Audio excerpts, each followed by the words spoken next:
The golden prairie light caught the tears streaming down her face as Catherine Finley sat hunched over on the white-washed wooden steps of Red Cloud's only church. The spring of 1876 had brought new life to Nebraska's rolling plains, but for Catherine, it had only delivered more heartache than she could bear. The man noticed her from down the dusty Main Street. He'd ridden into town just moments before, his bay stallion now hitched at the saloon post, his spurs still jingling with each step as he approached. Owen Jameson wasn't one to meddle in others' affairs, but something about the young woman's sorrow pulled at him like an invisible rope. He removed his worn brown hat as he approached, revealing sun-bleached hair that had once been a rich chestnut color. "Madam," he said softly, lowering himself to sit beside her, leaving a respectful distance between them. "I don't mean to intrude, but you seem troubled." His voice was gentle, almost lost beneath the spring breeze. "Tell me what hurts." Catherine startled, hastily wiping her tears with the sleeve of her simple blue dress. She hadn't heard him approach. Looking up, she found herself gazing into eyes the color of a cloudless Nebraska sky. There was kindness there and something else, a familiar sadness that mirrored her own. "You don't know me, sir," she managed, her voice barely audible. "No, madam, I don't." He settled his hat on his knee. "Name's Owen Jameson. Just rode into town looking for work." But sometimes it's easier telling your troubles to a stranger. For reasons Catherine couldn't explain, she believed him. Perhaps it was the gentle lines around his eyes, or the way he sat patient, without expectation. Or maybe it was simply that she'd been carrying her burden alone for too long. "It's my farm," she said finally. "My husband died last winter. Pneumonia took him quick." She paused, steadying her breath. "The bank's taking everything next week. I've nowhere to go." Owen nodded slowly, his gaze drifting toward the horizon where the afternoon sun had begun its descent. "I'm sorry for your loss, madam, Catherine," she offered. "Catherine Finley." "Miss Catherine," he acknowledged with a slight nod. A moment of silence passed between them, filled only by the distant sound of a blacksmith's hammer and the whisper of prairie grass. "What kind of farm?" Owen asked finally. "Wheat, mostly. Some cattle. Nothing grand, but it was ours." She twisted the simple gold band that still adorned her finger. "Daniel and I came here 4 years ago, built everything with our own hands." Owen considered this. "A farm needs hands to work it." Catherine gave a bitter laugh. "The bank doesn't care about that. They care about money, and I haven't got enough." "How much do you need?" She looked at him then, really looked at him. He wasn't like most cowboys who drifted through Red Cloud. His clothes were dusty from the trail, but well kept. His face was weathered by sun and wind, but his eyes held a steady intelligence. $200 by next Friday." She shook her head. "Might as well be 2,000. Owen whistled low. "That's a fair sum." "It's impossible," she corrected. The church bell tolled 5 times, startling a pair of doves from the roof. They watched as the birds circled once, twice, before disappearing beyond the general store. "Nothing's impossible, Miss Catherine." Owen rose to his feet, settling his hat back on his head. "Least not until it's proven so." She looked up at him, confusion crossing her features. "What do you mean?" "I mean I've been looking for work, and it sounds like you've got a farm that needs working." He extended his hand to her. "If you'll have me, I'd like to help." Catherine hesitated. "Mr. Jameson, I appreciate your kindness, but—" "Owen," he corrected gently. "And it's not kindness, it's a fair offer of employment. I work your land, help you raise whatever money we can, and you provide room and board." "And if we can't raise the money?" she asked, her voice small. "Then at least we tried." He kept his hand extended. "What do you say?" Catherine looked at his outstretched hand, calloused and strong. She didn't know this man, this stranger with kind eyes and a soft voice. But sitting here on the church steps, she'd run out of options and very nearly out of hope. "I can't pay you," she said. "I understand." She took a deep breath and then she took his hand. "Then I accept your help, Mr. Jameson." "Owen," he reminded her as he helped her to her feet. "Owen," she repeated. And for the first time that day, the ghost of a smile touched her lips. The Finley farm lay 3 miles east of Red Cloud, nestled in a small valley where Crooked Creek meandered through stands of cottonwood trees. It wasn't much to look at: a modest 2-room cabin, a weathered barn, and fields that had begun to show signs of neglect. But as they approached, riding double on Owen's bay, Catherine felt a surge of fierce pride. This was her home, the dream she and Daniel had built together. "It's not much," she said as they dismounted. Owen surveyed the property with an appraising eye. "It's good land," he observed. "Rich soil. Daniel chose well." She led the way to the cabin. "The wheat fields are to the north. The pasture for the cattle is beyond that stand of trees." Owen nodded, taking it all in.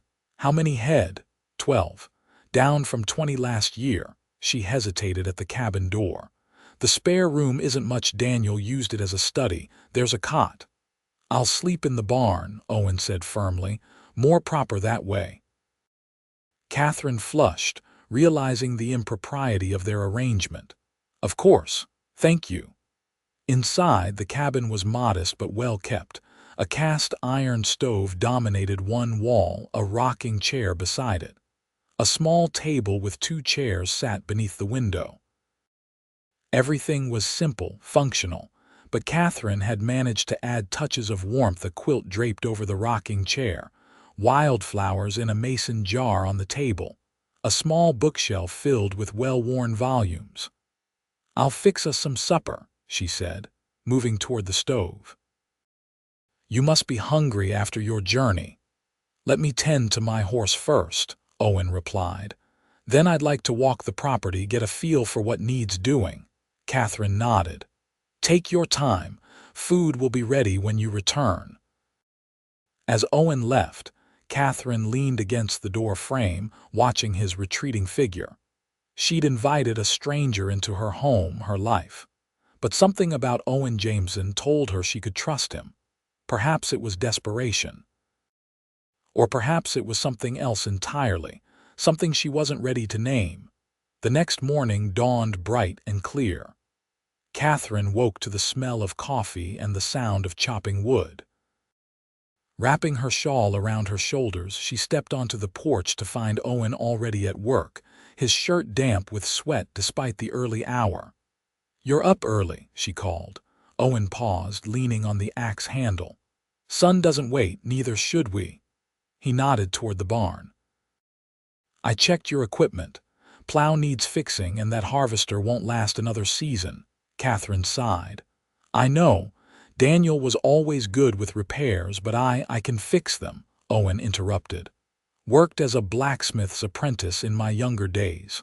Relief washed over her. "Thank you." Over breakfast, they discussed their plan.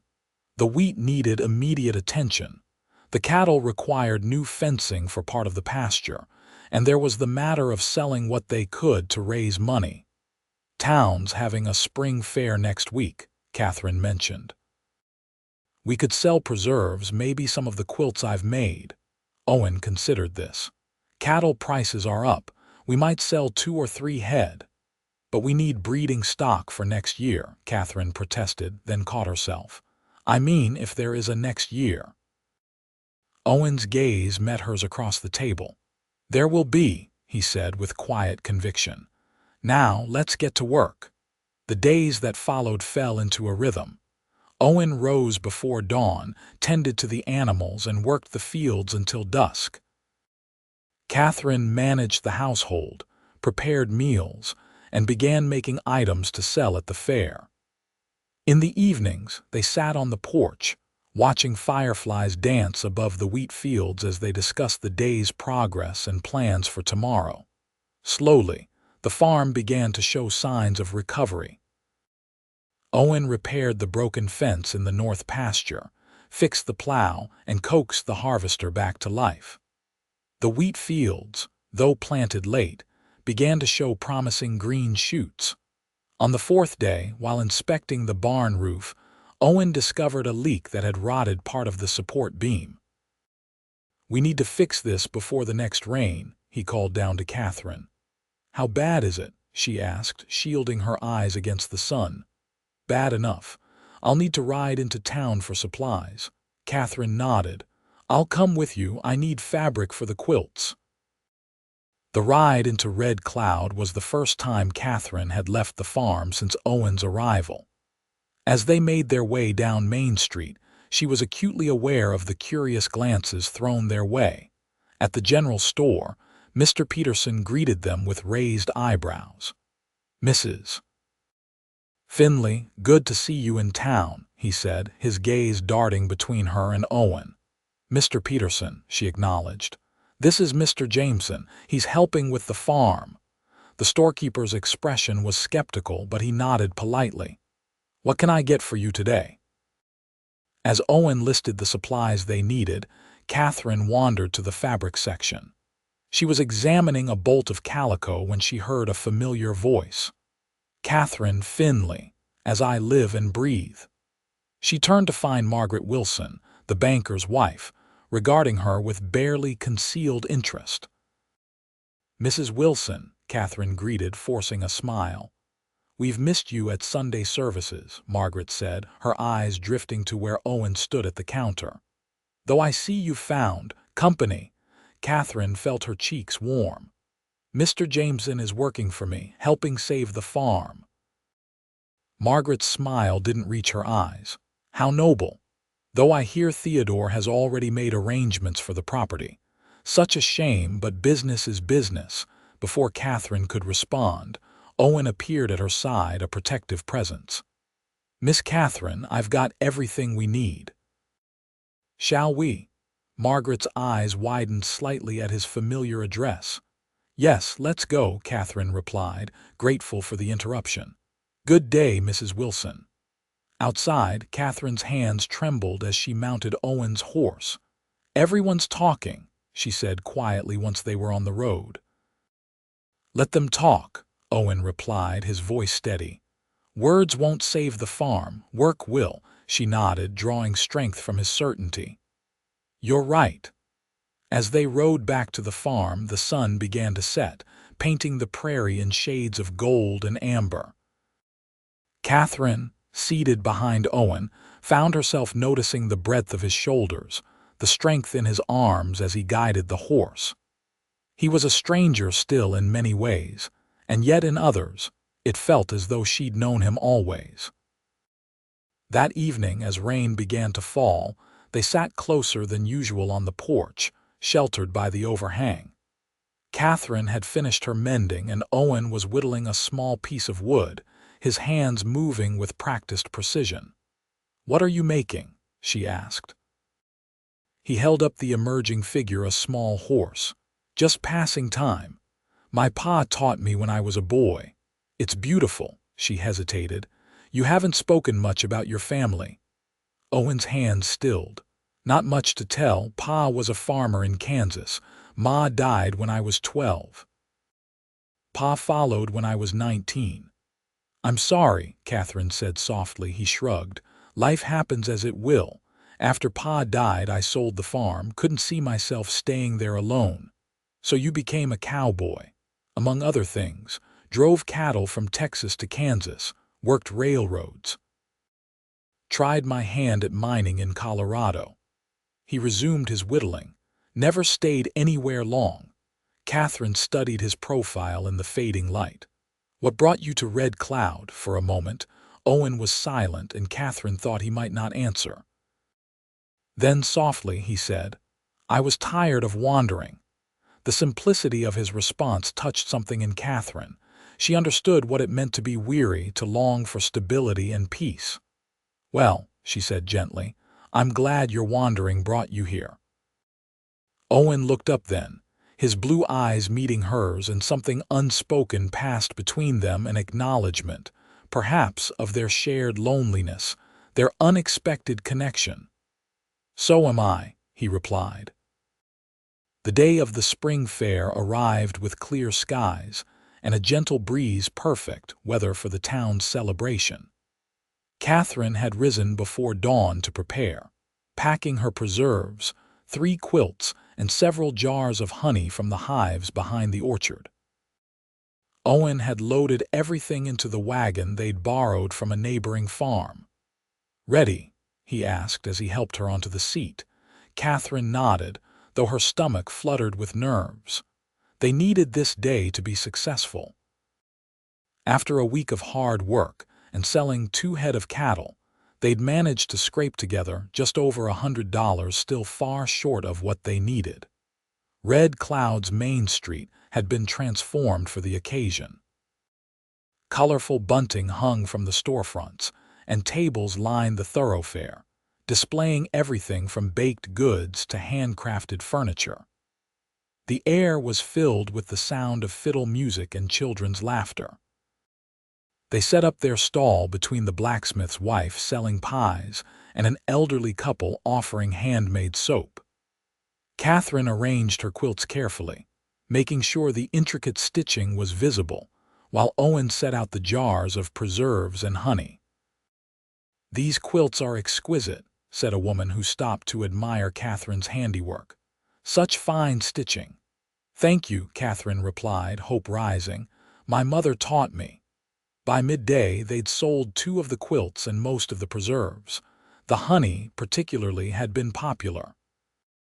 As Catherine counted their earnings, she felt a surge of pride. They'd made almost $70, not enough, but a significant step closer. Owen returned from buying them lunch, fresh bread and cheese from one of the other stalls. "How are we doing?" he asked, offering her a portion. "Better than I expected," she admitted, "though still not enough." "Day's not over yet," he reminded her, his optimism unwavering. As the afternoon wore on, the fair grew busier. More of their goods sold, and Catherine's spirits lifted with each transaction. But as the sun began to dip toward the horizon, she knew they wouldn't reach their goal. They were still short by at least $30. She was packing up the remaining items when a commotion near the bank caught her attention. Theodore Wilson, the banker, was engaged in a heated discussion with a well-dressed stranger. Their voices carried across the street. "I assure you, Mr. Blackwell, the property will be available next week," Wilson was saying. "The widow can't possibly meet the payment." "Excellent," the stranger replied. "My company is eager to expand our cattle operation in this area. The Finley land is perfectly situated." Catherine's blood ran cold.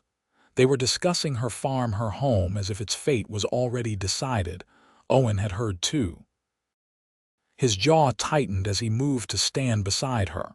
"Don't listen to them," he said quietly, but Catherine couldn't tear her gaze away from the 2 men. "They're already planning what to do with my land." "It's not theirs yet," Owen reminded her.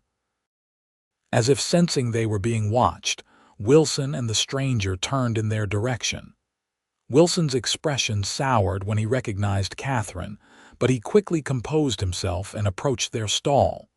"Mrs. Finley," he greeted with false warmth, "I trust you're enjoying the fair." "Mr. Wilson," she acknowledged stiffly. The banker's gaze shifted to Owen, assessing. "And Mr. Jameson, is it? I understand you've taken up residence at the Finley farm." Before Owen could respond, the well-dressed stranger joined them. "Allow me to introduce myself. Lawrence Morley, representative of the Western Cattle Company." Catherine didn't offer her hand. "You seem very interested in my property, Mr. Morley." If Morley was taken aback by her directness, he didn't show it. "Business, Mrs. Finley, nothing personal. Your land has excellent water access, which is valuable for cattle operations." "It's not for sale," she said firmly. Wilson cleared his throat. "Now, Mrs. Finley, we both know the situation. Unless you can meet your payment by Friday, she'll meet it," Owen interrupted, his voice level but firm. Wilson's eyebrows rose. "Is that so?" And how do you propose to accomplish that, Mr. Jameson? For a moment, Owen was silent, and Catherine feared he had no answer. Then he said, "The farm has more value than you've given it credit for, Mr. Wilson. We've been making improvements." "Admirable," Wilson replied condescendingly. "But improvements take time to translate into profit, and time is something Mrs. Finley doesn't have." Catherine felt a surge of anger. "My husband built that farm from nothing, Mr. Wilson. It means more than just profit to me." "Sentiment doesn't pay debts, Mrs. Finley," Wilson said, though his tone softened slightly. "I'm simply doing my job." As the banker and Morley moved away, Catherine's shoulders slumped. The brief confrontation had drained her. "He's right," she said quietly. "We don't have enough time." Owen's hand found hers, a reassuring touch. "Don't give up yet. We still have 5 days." But even as he spoke, Catherine could hear the doubt beneath his confidence. They both knew the task before them was nearly impossible. Yet as she looked at Owen, this man who had appeared in her life like an answer to an unspoken prayer, she found herself wanting to believe in impossible things. The ride back to the farm was subdued. Though they'd made more money than expected, the encounter with Wilson and Morley had cast a shadow over their achievement. Catherine found herself stealing glances at Owen as he drove the wagon, wondering what thoughts were passing behind his stoic expression.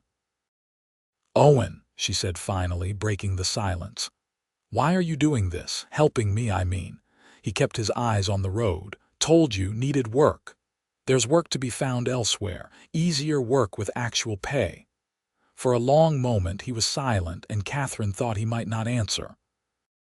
Then softly he said, "When I rode into Red Cloud that day, I wasn't looking for anything in particular. Just another town, another job." He paused. "But then I saw you on those church steps and something changed." Catherine's heart quickened. "Changed how?" Owen glanced at her briefly, then returned his gaze to the road.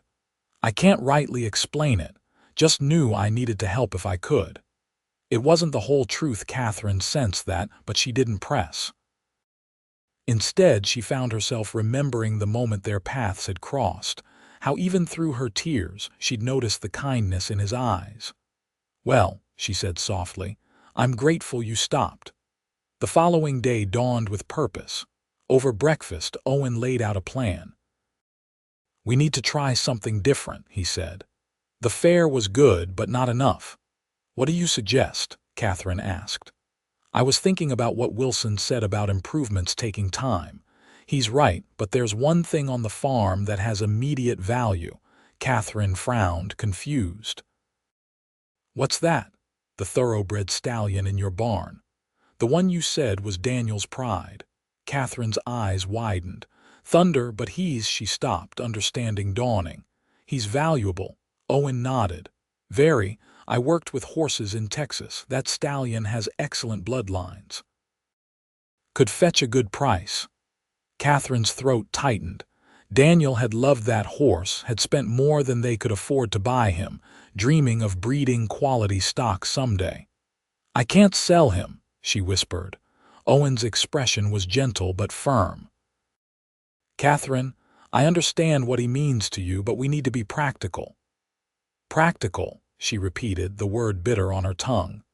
How much of herself, her memories, her dreams would she have to sacrifice to keep this land? Seeing her distress, Owen's tone softened. "It's just an option. We don't have to decide today." But they both knew time was running short.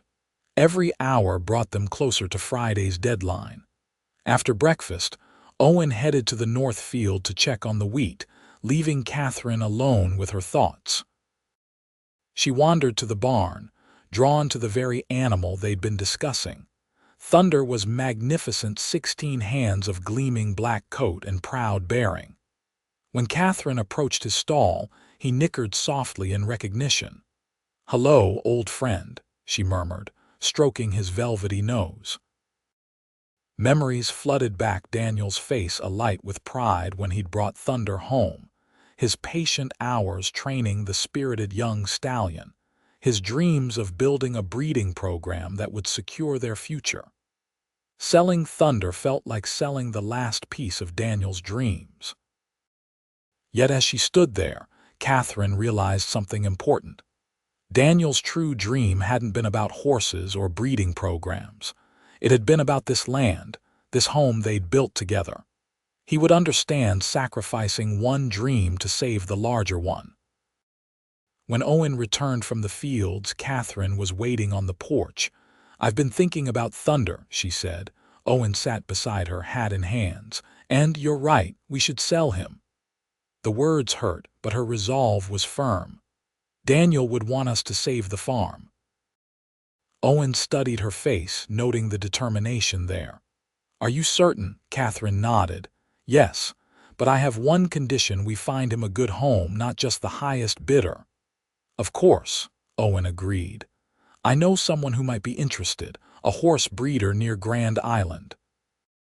He's fair and treats his animals well." "Then let's do it," Catherine said, her decision made. Owen reached over and squeezed her hand briefly, a gesture of support and understanding that sent warmth spreading through her despite the circumstances.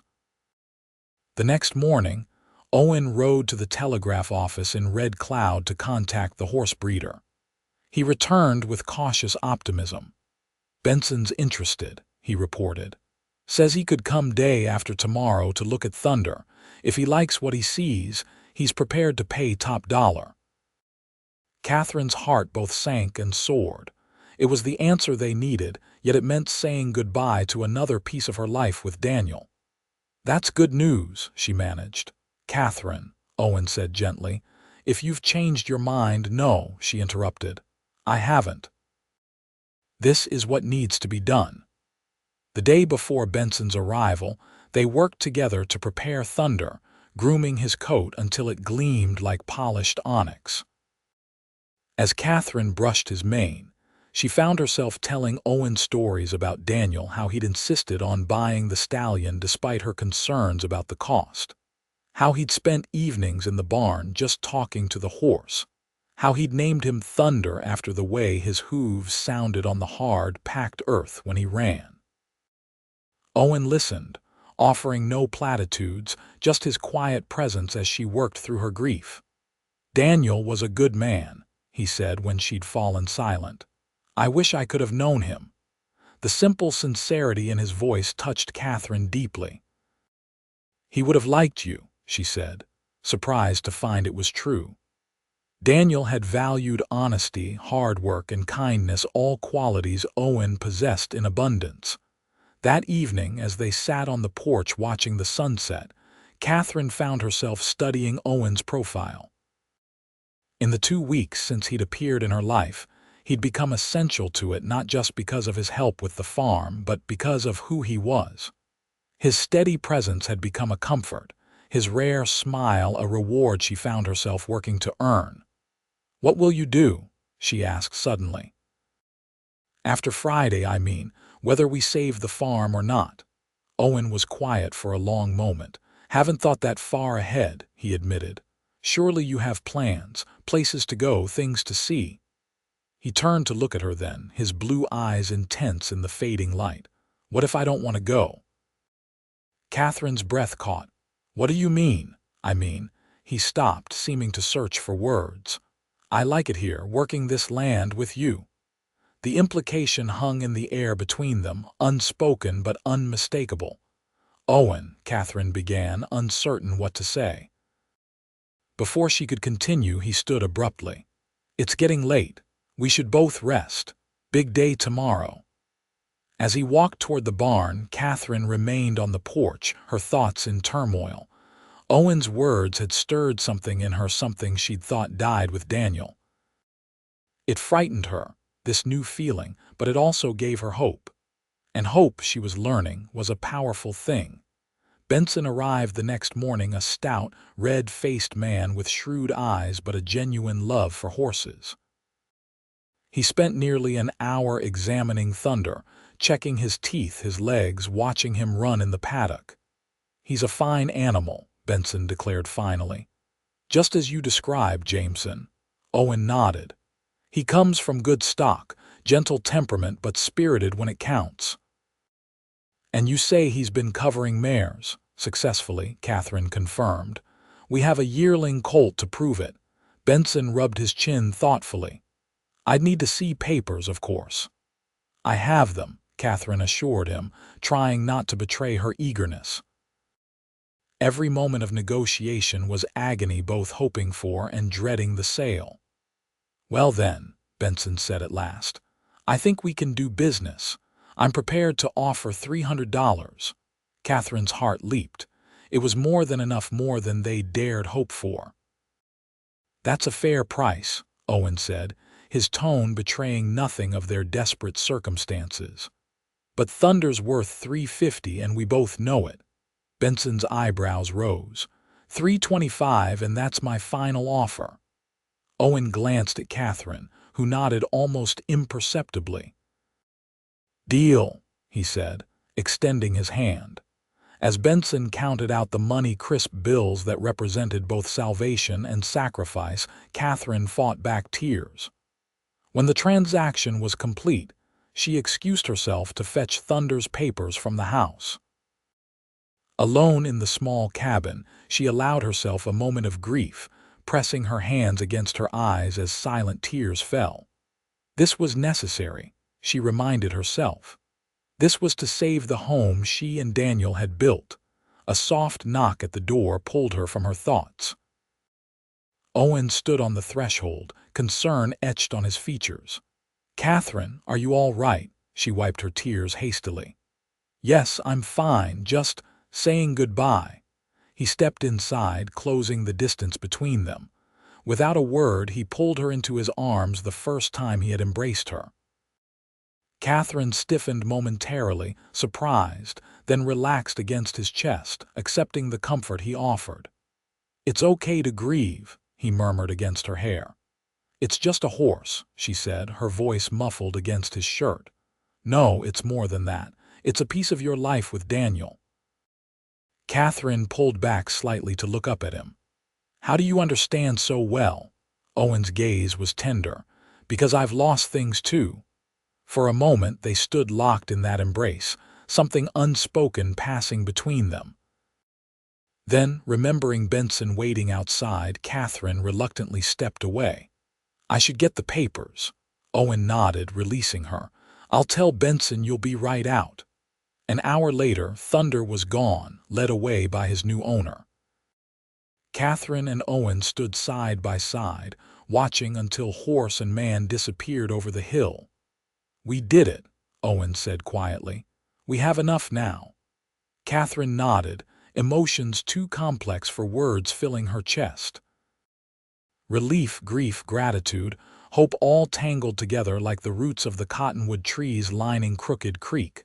"Thank you," she said finally, turning to face him. "For everything." Owen's expression was solemn. "Don't thank me yet. Let's go pay that bank first." They rode into Red Cloud the next day, Friday the deadline. The money, carefully counted and recounted, was secured in Owen's inside pocket. Catherine had put on her best dress, a simple navy blue affair that had once been reserved for Sundays. Owen, too, had made an effort, his shirt freshly laundered, his boots polished. The bank was quiet when they entered, just a few customers conducting business. Theodore Wilson looked up from his desk, surprise crossing his features when he recognized them. "Mrs. Finley," he greeted, rising. "Mr. Jameson, what can I do for you today?" Catherine squared her shoulders. "We've come to make the payment, Mr. Wilson, in full." Wilson's eyebrows rose. "I see," he said, gesturing them toward his office. "Please come this way." Once seated across from Wilson's imposing desk, Owen withdrew the money and placed it before the banker. $200 as required, he stated. Wilson counted the bills methodically, his expression revealing nothing. When he finished, he looked up, a mixture of surprise and reluctant respect in his eyes. "Well, Mrs. Finley, it seems you've managed the impossible." Not impossible, Catherine replied, just difficult, indeed. Wilson made a notation in his ledger. Your account is now current. The next payment will be due in 6 months' time. Relief washed over Catherine like a cool rain after drought. Thank you, Mr. Wilson. As they left the bank, stepping into the bright spring sunshine, Catherine felt lighter than she had in months. The farm was safe for now, at least. We did it, she said, turning to Owen with a smile that reached her eyes for the first time since he'd met her. His answering smile was warm. You did it, Catherine. It's your determination that saved the farm. She shook her head. No, I couldn't have done it without you. She hesitated, then added softly, I don't know how to thank you. No thanks needed, he assured her, but there is something I'd like to discuss with you about the future. Catherine's heart quickened. What about it? Owen glanced around the busy street. Not here, back at the farm. The ride home was filled with anticipation, questions Catherine was afraid to ask hanging in the air between them. What future did Owen envision? And did it include her? As they approached the farm, her farm, still hers, Catherine was struck by how different it looked from just 2 weeks ago. The broken fence was mended. The wheat fields were showing promising growth. Even the cabin seemed more welcoming somehow. They unsaddled Owen's horse in comfortable silence, each lost in their own thoughts. It wasn't until they were seated on the porch, the afternoon sun warming the weathered boards beneath them, that Owen finally spoke. I meant what I said yesterday, he began, about liking it here, working this land. Catherine's hands twisted nervously in her lap. I'm glad. The thing is, Owen continued, his voice steady despite the importance of his words, I've been wandering a long time, never found a place that felt right, until now. He turned to face her fully, his blue eyes earnest. I know it's sudden. I know you're still grieving Daniel, and I respect that. But I'd like to stay, Catherine. Help you run this farm, not as a hired hand but as a partner. Catherine's breath caught. A partner, Owen nodded. For now, just that. No expectations beyond working together to make this place thrive. He paused, then added softly, but maybe someday, if you found you could care for me as more than a friend. The unfinished sentence hung between them, full of possibility. Catherine looked out over her land, the land she and Daniel had loved, the land Owen had helped her save. Daniel would always be part of this place, part of her heart. But hearts, she was discovering, had room for new love alongside cherished memories. I'd like you to stay, she said finally, her voice quiet but certain. As a partner. Owen's smile was like sunrise. Thank you, he said simply. And as for the future, Catherine continued, finding courage she didn't know she possessed, I think someday might come sooner than either of us expect. She reached out then, her hand finding his in the space between them, a simple touch that held the promise of tomorrow. The months that followed brought changes to the Finley farm. Under Owen's skilled management, the wheat crop flourished. The cattle grew fat on the rich grass of the reclaimed north pasture. And slowly, the financial situation improved. By midsummer, they had established a comfortable routine. Owen worked the fields and tended the livestock, while Catherine managed the household and garden. In the evenings, they would sit on the porch, discussing the day's events and planning for the future. It was on one such evening in late July, as fireflies danced above the ripening wheat, that their relationship shifted. They had been discussing the possibility of purchasing new breeding stock when a comfortable lull fell in the conversation.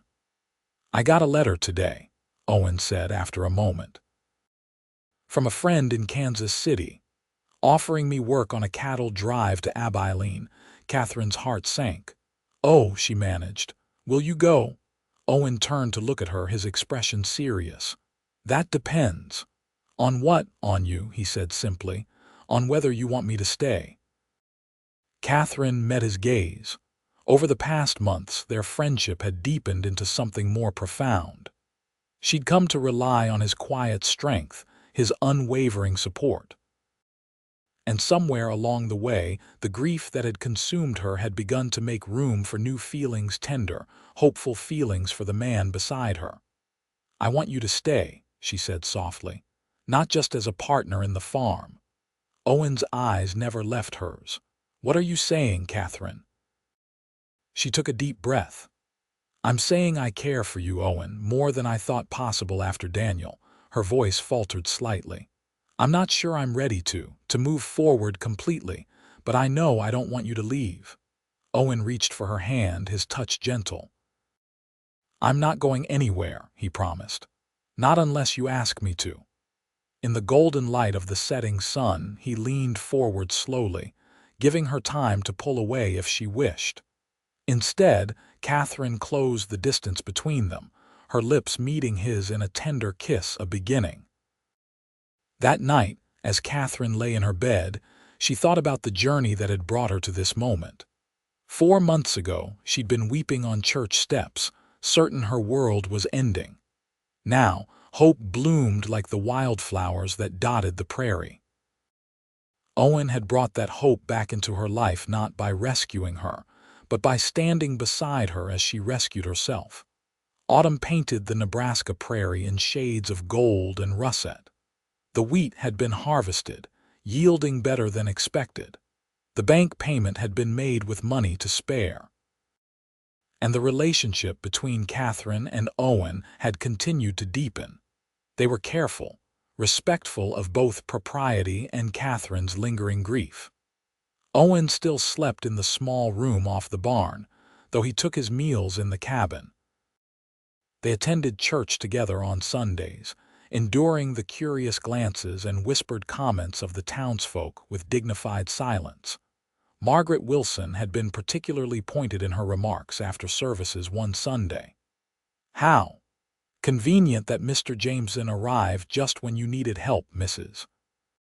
Finley," she had said, her smile sharp. "Yes," Catherine had replied evenly.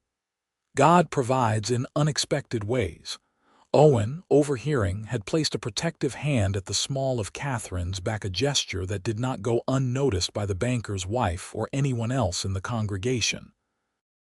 As they walked home from church that day, Catherine had laughed suddenly, a sound that had become more common but still delighted Owen each time he heard it.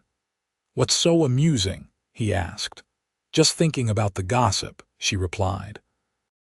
"Half the town thinks you're after my land, the other half thinks I've forgotten Daniel indecently quickly." Owen frowned. "Does that bother you, what they think?" Catherine considered this. "It used to. Now I find I care less about others' opinions and more about what's true." She glanced at him. "And the truth is, you've been nothing but honorable. And my feelings for Daniel haven't diminished, they've just made room for something new." Owen's expression softened. "I'm glad to hear it."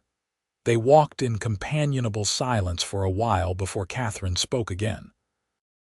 "Winter will be here soon," she observed. Owen nodded. "We're well prepared. Barns full of hay, root cellars stocked, woodpiles high."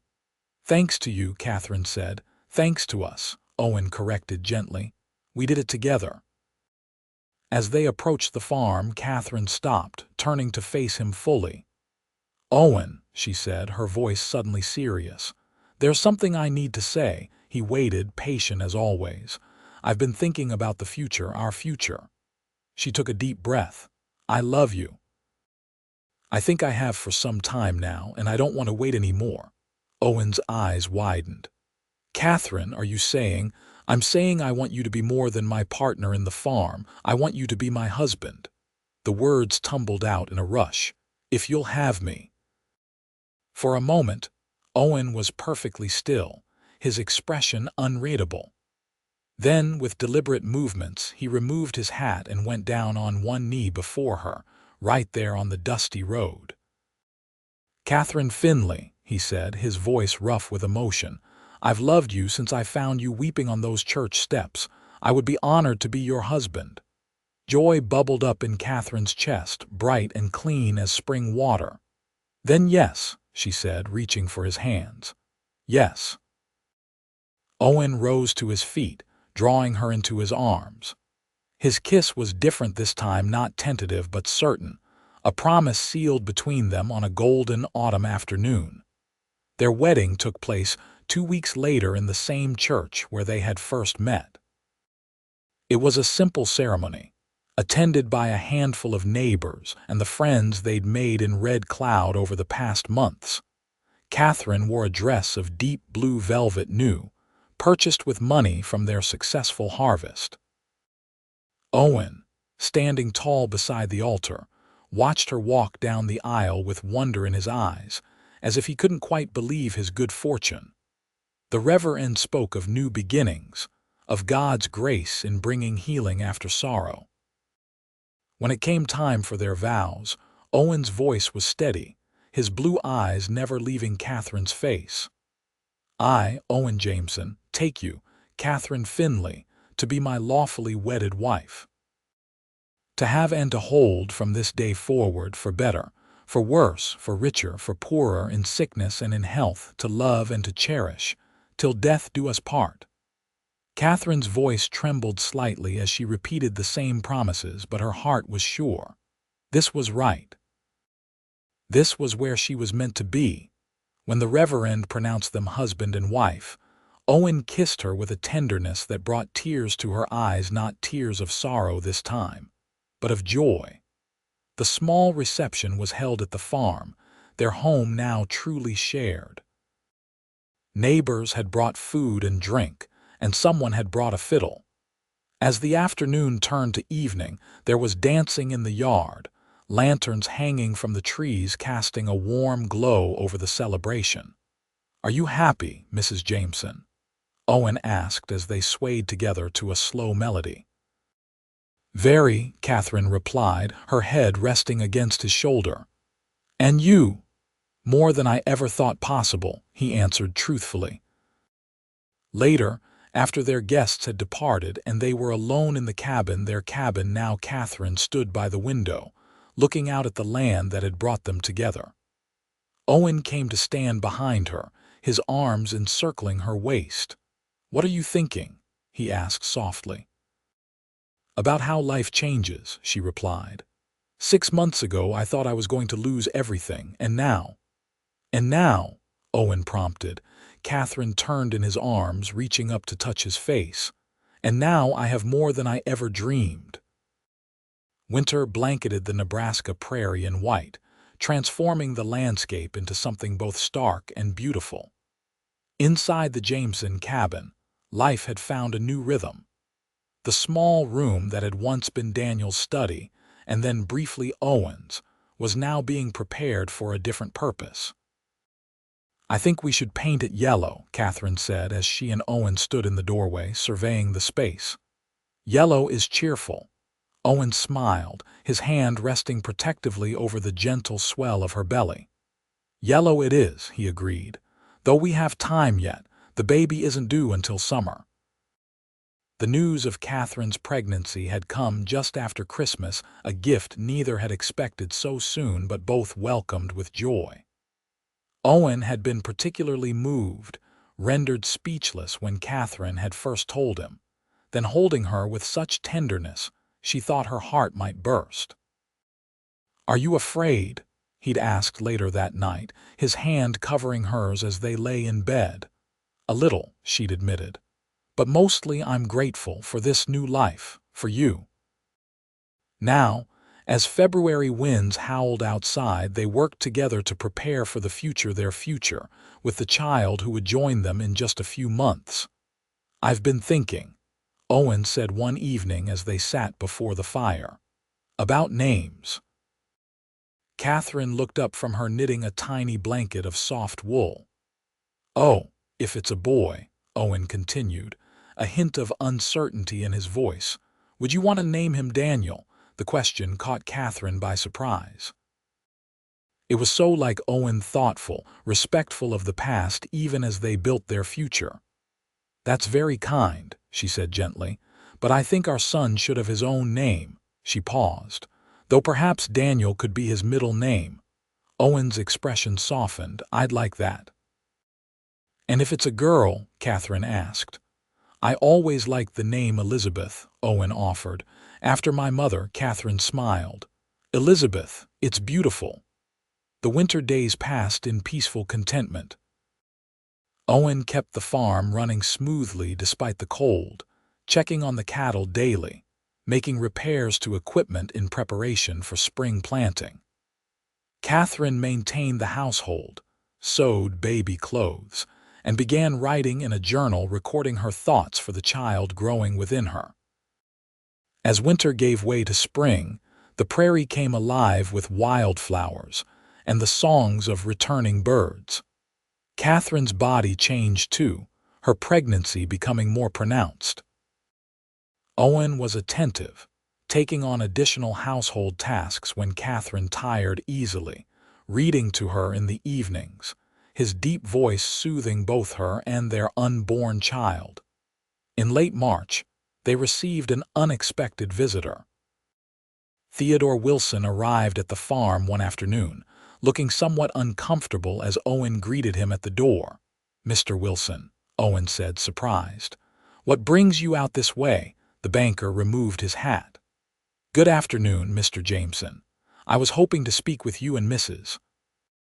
Jameson on a matter of business. Owen invited him in, and Catherine, hearing voices, emerged from the kitchen. Wilson's eyebrows rose slightly at the sight of her pregnancy, but he offered polite congratulations before getting to the point of his visit. I've come about the Dawson property, he said, referring to the farm adjacent to theirs. As you may know, old Mr. Dawson passed away last month. Catherine nodded. Simon Dawson had been their nearest neighbor, a taciturn widower who kept to himself. The property will be going up for auction next month, Wilson continued. But before that happens, I wanted to give you the opportunity to consider purchasing it privately. Owen and Catherine exchanged glances. Why come to us? Owen asked. Wilson shifted in his chair.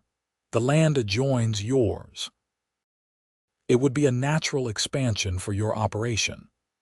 He hesitated, then added, and frankly, Mrs. Jameson, I was impressed by how you managed to save this farm last year. It showed character. I see, Catherine said, surprised by the unexpected compliment. The asking price is fair, Wilson continued, naming a figure that was indeed reasonable for the 100 acres and small cabin. We'd need to discuss it, Owen said carefully. Wilson nodded, rising. Of course, think it over, but don't wait too long. There are other interested parties. After the banker had departed, Catherine turned to Owen. What do you think? Owen ran a hand through his hair. It's good land. Would nearly double our acreage, allow us to expand the herd. But can we afford it? With what we've saved, and if the wheat does well this year, yes, Owen calculated. It would be tight, but manageable. Catherine moved to the window, looking out toward the Dawson property rolling fields that stretched to a line of cottonwoods marking the creek boundary. It seems like a big step, she mused. Owen came to stand beside her. It is, but I'm thinking about the future, our child's future. Catherine leaned against him, drawing strength from his solid presence. Then I think we should do it, she decided. Build something lasting for our family. 2 days later, they rode into Red Cloud and signed the papers that would transfer the Dawson property to their ownership. As they left the bank, Catherine noticed something different in the way people regarded them, a new respect in their nods, their greetings. They were no longer objects of pity or gossip, but established members of the community landowners, a family with a future.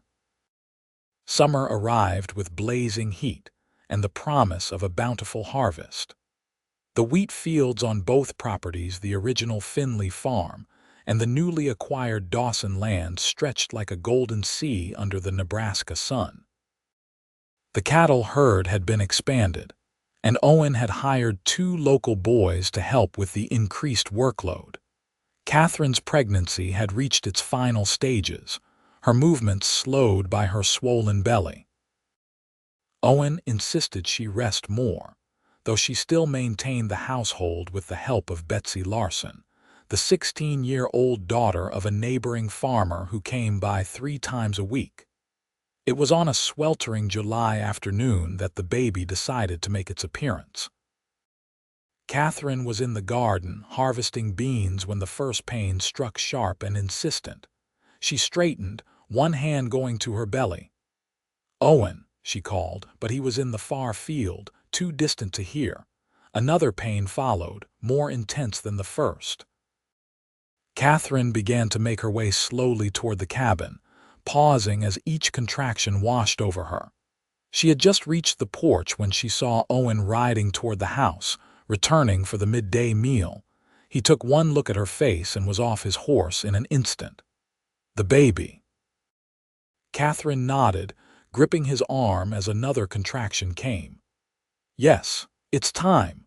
Owen swept her into his arms, carrying her inside and laying her gently on their bed.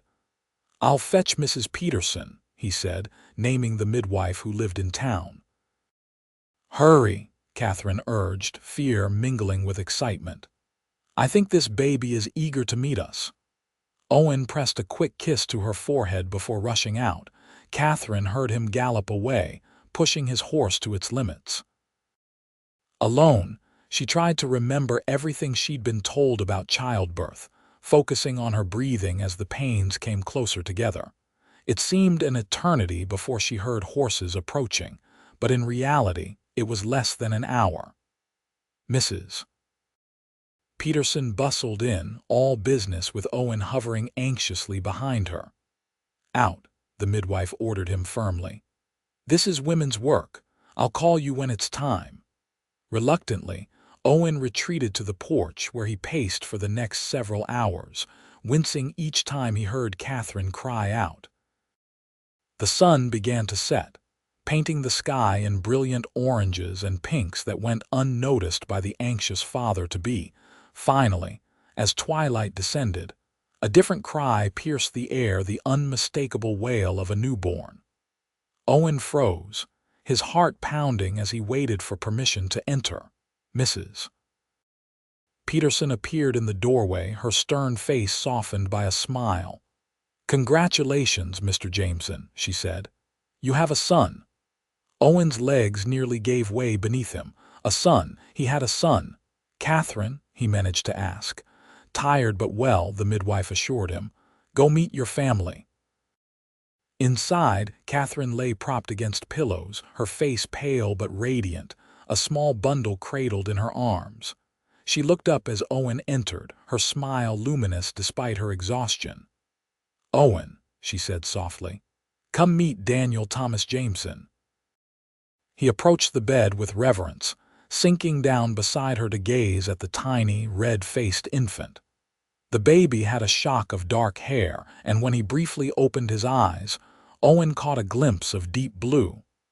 "He's perfect," Owen whispered, reaching out a tentative finger to touch his son's cheek. The baby turned instinctively toward the touch, his tiny mouth forming an O of surprise. "Would you like to hold him?" Catherine asked. With trembling hands, Owen accepted the swaddled infant, cradling him carefully against his chest.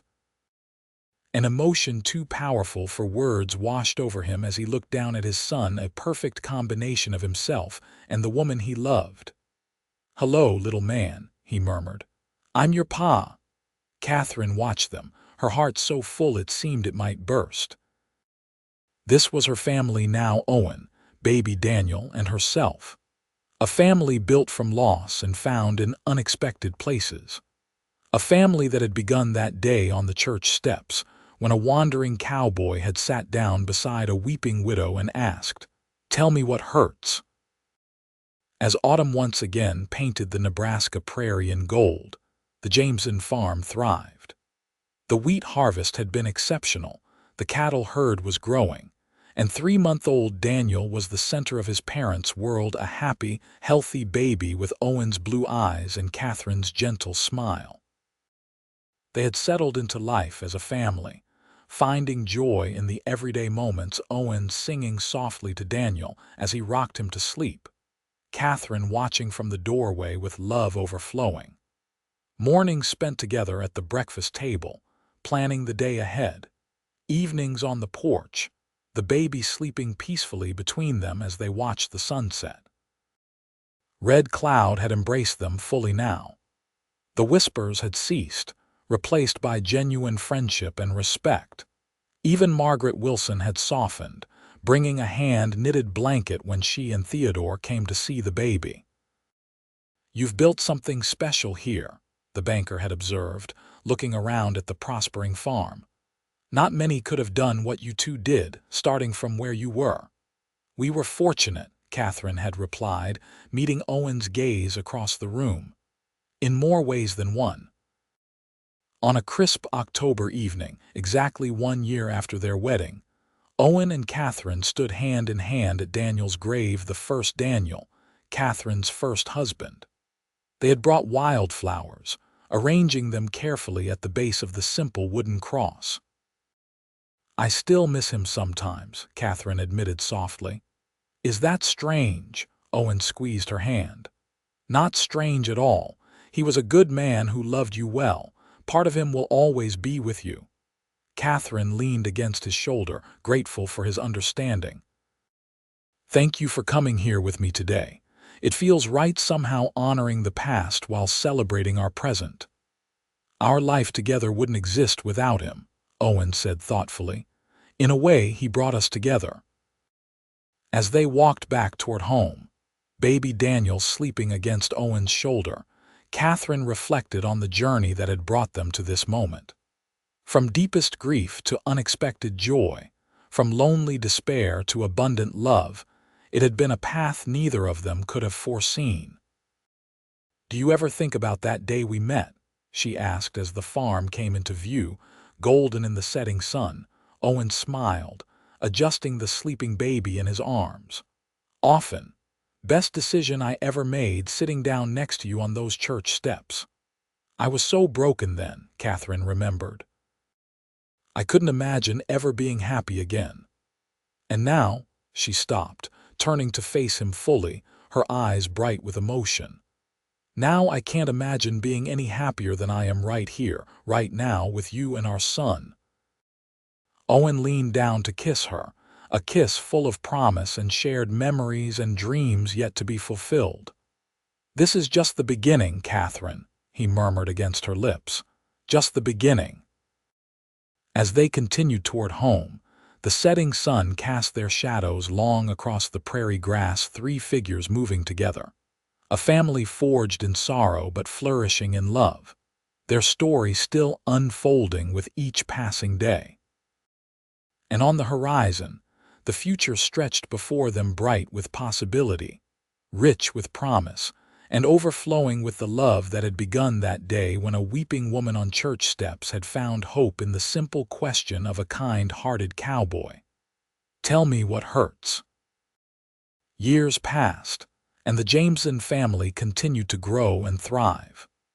Their second child, Elizabeth Rose, arrived 2 years after Daniel, bringing a new joy to their expanding household. She was followed 2 years later by twins, Joseph and James, whose arrival had thrown the household into happy chaos and prompted Owen to add 2 more rooms to the cabin. By 1885, the Jameson farm had become one of the most prosperous in the county. The original Finley property and the adjacent Dawson land had been joined by a third parcel, creating a substantial operation that included not only wheat fields and cattle, but also a small apple orchard Catherine had insisted on planting for the children's future. The town of Red Cloud had grown as well, the railroad's arrival bringing new opportunities and connections to the wider world. Owen had been elected to the town council, his straightforward manner and fair judgment earning him the respect of his neighbors. Catherine had established a small side business selling her preserves and honey, which were now shipped as far as Omaha on a warm September afternoon. As Catherine sat on the porch mending one of young Daniel's shirts, she looked out over their property with quiet satisfaction. 9-year-old Daniel and 7-year-old Elizabeth were helping Owen repair a fence in the near pasture, while the 5-year-old twins napped inside. The scene before her was one of peaceful industry, the life she and Owen had built together, stone by stone, day by day.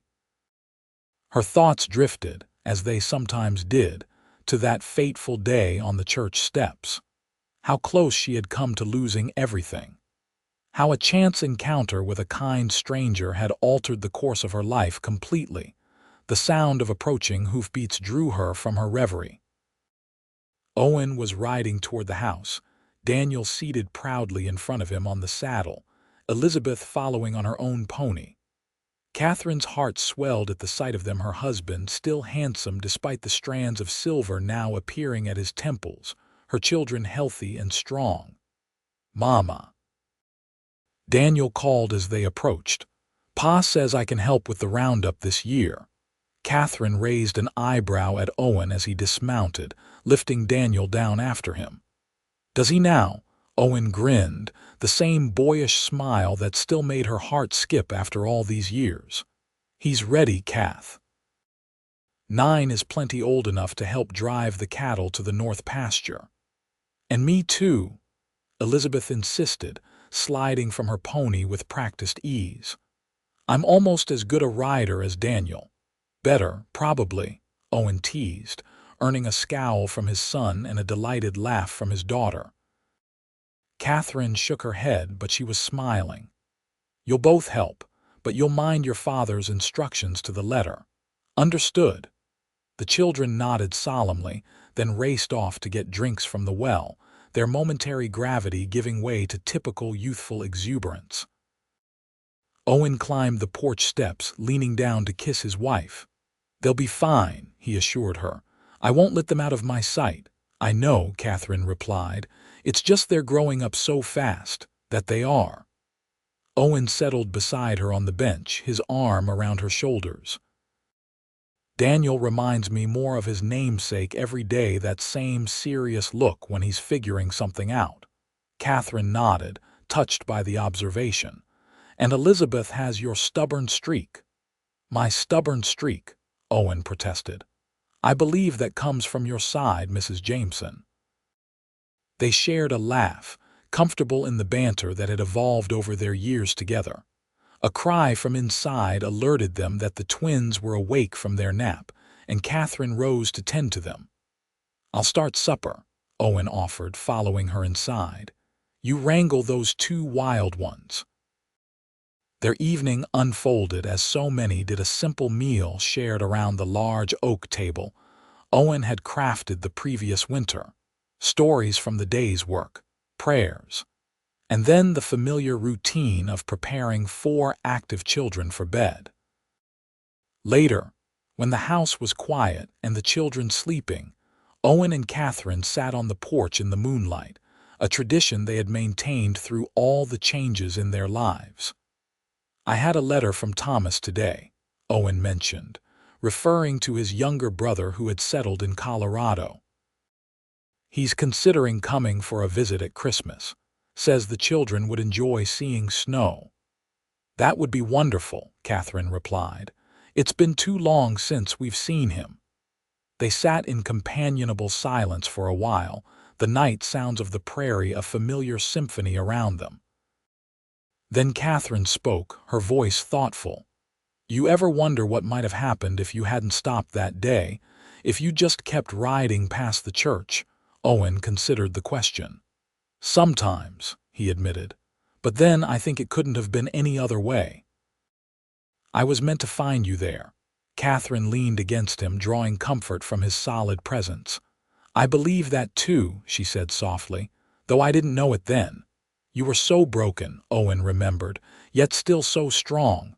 "I didn't feel strong, but you were." His arm tightened around her. "You are the strongest person I know, Catherine Jameson." She smiled at that, turning to look up at his face, silver in the moonlight. "We're strong together," she corrected. "That's what matters."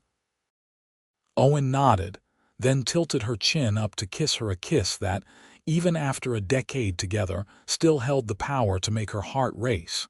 When they parted, he rested his forehead against hers. "I love you, Catherine," he murmured. "More today than yesterday, less than tomorrow." "And I love you," she replied, the words as true now as the first time she had spoken them. "Always." In the distance, a coyote called to its mate, the sound echoing across the Nebraska night. Above them, stars blazed in the vast prairie sky, the same stars that had witnessed their beginning, that would witness all that was yet to come. And in that moment, surrounded by the life they had built together, Catherine knew with absolute certainty that every tear she had shed on those church steps had led her here to this man, this family, this love that had healed her broken heart and given her a future brighter than any she could have imagined. Some things, she reflected, were worth weeping for, and some people like the cowboy who had sat beside her and asked what hurt were worth loving for a lifetime.